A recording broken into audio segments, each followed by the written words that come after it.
How we doing? You guys having a good day? Exciting day? Nice and warm out there. Perfect for picture day. But camp's off to a great start for us. When you really look at it, those first 6 days, we've had 7 practices. So it's been really the most difficult part of camp, and we're off to a nice start. I'm excited defensively and looking forward to the work that we have in front of us. So, with that, any questions? Joe Sargent from NJ.com. Just how much improvement do you expect to see out of this defense this season? I expect to see improvement. There's no question. I've seen it along the way throughout spring practice. I've seen it through the first portion of camp. But how much overall? We have a couple weeks left before we can see that. And then also, as in any defense that has success, usually from week 1 till the last week, you'll see improvement. But I'm generally pleased. Joe, what have you seen from Julian Penix-Odrick this first week, and how is he improving since he's moved inside?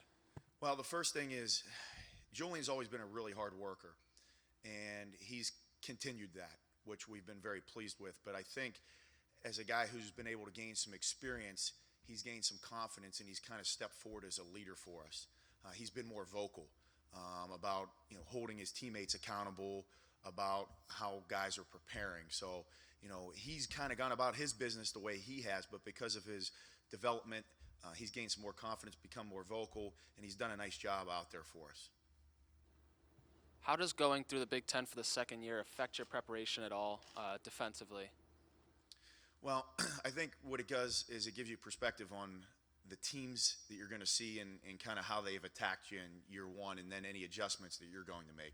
We were kind of in a unique situation where really 3 years we were in 3 different leagues. And this is the first year since I've personally been here since 12 that we're going to play, a very similar schedule again. And so when there is that commonality, it gives you the ability to, hey, we've seen how they've attacked and how now we're going to counter. So it's a positive from just a familiarity standpoint. Joe, I know this is going back a ways. We haven't had a chance to talk to you. Just how do you feel like the first year went? What did you think about the defense last year? Well, we won 8 football games, and we were able to go to our first Big Ten bowl game and win that game. So those things, we was very excited about. I was very excited about the fact that we had 5 games that kind of ended on the last possession, and we were able to win 4 of those. As I look back over the years, I've been fortunate to coach some good defenses, but that trait is always a trademark of a good defense, and that has to do with the players and their mental toughness and some of the leadership that you have. So I was pleased with that. There's certainly some things as I look back at the year that we need to improve on, and those are things that schematically and technique-wise we studied in the offseason, and we've put a plan together at all 3 levels to improve. I know you won't get into specifics, but just how much schematically do you change from last year? Well, I think it's always details. And the things we talk about with the players as details is the things that is a big difference. Most people wouldn't notice things, but we do. And so we've made adjustments at all 3 levels, at defensive line, linebackers, and secondary, and things that we've done to feature player strengths and try to stay away from maybe something they don't do as well. Joe, Ryan Dunleavy from Asbury Park Press. We saw a couple years ago in the AAC how hard it is for true freshman cornerbacks to play with the Barnwell, Chaffee class. Sure. You're going to do it again with redshirt freshman Wharton and Austin. What makes you confident that this year will be different with those guys than maybe that year was with those guys? Well, each year is a different set of circumstances. Over the years, there's been plenty of players at that position who've played well young. So, for us, we do have a mix of young guys, a couple of the guys you mentioned, but we do have some older guys too that have played. We've switched some people around. I think overall what we see is in the safety position we have a little bit more experience even than we did then. And I think that is going to be important, and that kind of gets overlooked. It isn't necessarily just the corners. It's a collective effort between the 4. The one thing that I would say is our guys have been working really hard since the spring and through the summer. And the one thing that gives us a little bit of an advantage than in 2013 was the ability that we have to work with players in the summer, which we didn't back then. So there's been a little bit of give and take from that standpoint, that we've been able to work with him more. But also, I think the secondary experience when you look at safeties and guys that have been in, because those guys at the end of the day are the ones who are making the calls the majority of the time. That's a little bit of a difference too. But I'm pleased with where they are right now, but we've got some work to do to get to where we want to go. Going off the secondary, who in the offseason or just in general, who stepped up in your mind, or who do you want to step up to take the leadership and call the shots in the secondary? Well, the safeties right now, as we look at it, we have great competition between, Jacobs and Hester, between, Chaffee and Stevenson, and then a guy like Hunt who played a lot of snaps for us last year, and then Saquon Hampton who redshirted, who's really coming on. So those guys are kind of the stabilizing force because they're going to identify formations and make calls and checks, and so they've all done a great job. And so there's not one guy that I would say is doing a better job than the others. What we really did, we wanted to look at as a total group effort to make sure that we're clear and concise in the decisions that we're going to make, so there's no gray area, because that's the first step to playing great defense in the secondary. Joe, how would you assess Kamoko's first year, and where would you like to see him make the biggest progression in year two? Well, last year, I think it was well aware that we used him situationally. Obviously, anytime it was a passing situation, he was in there. And he did a great job for us blocking kicks as well.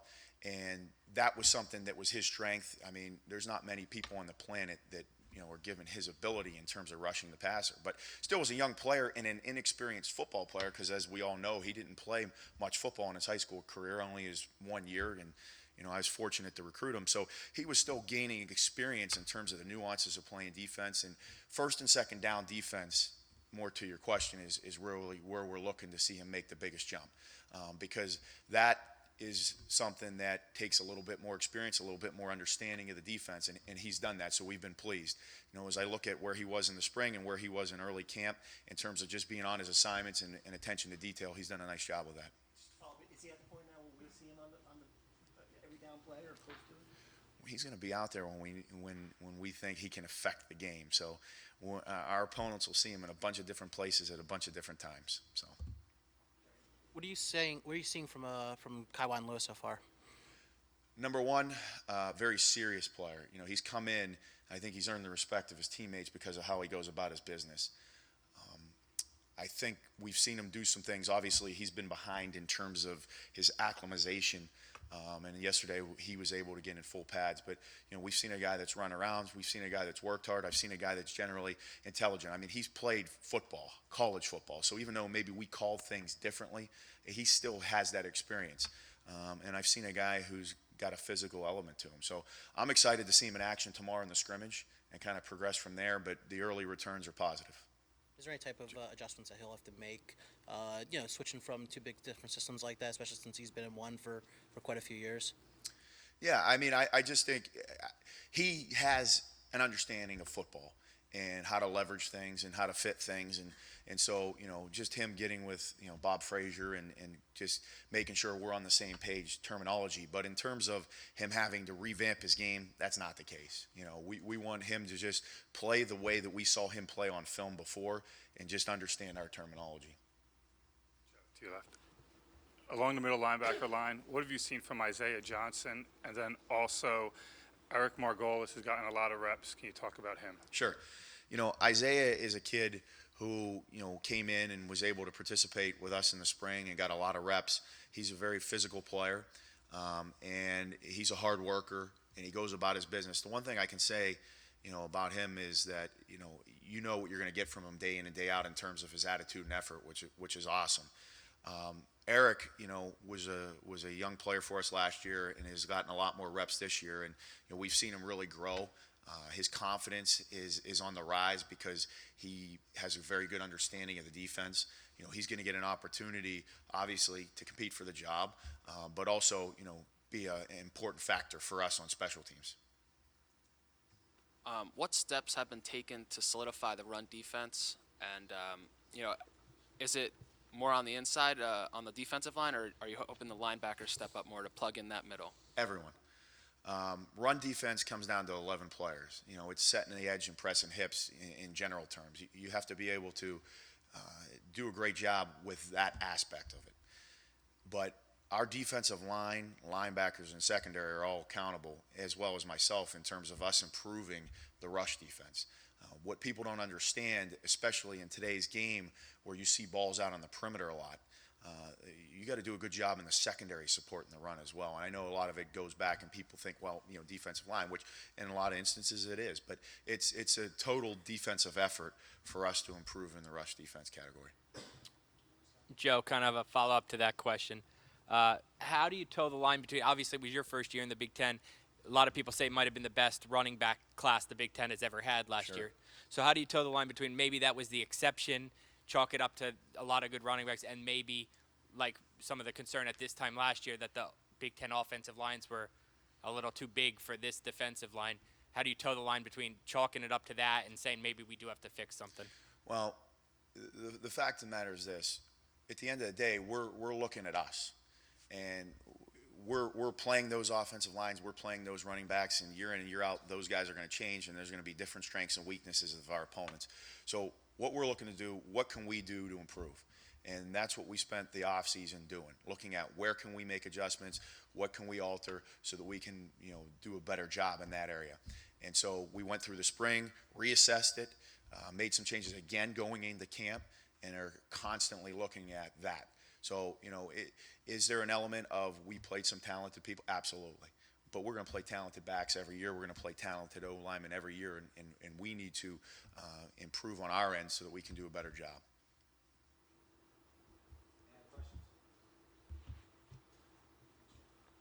Thanks, guys.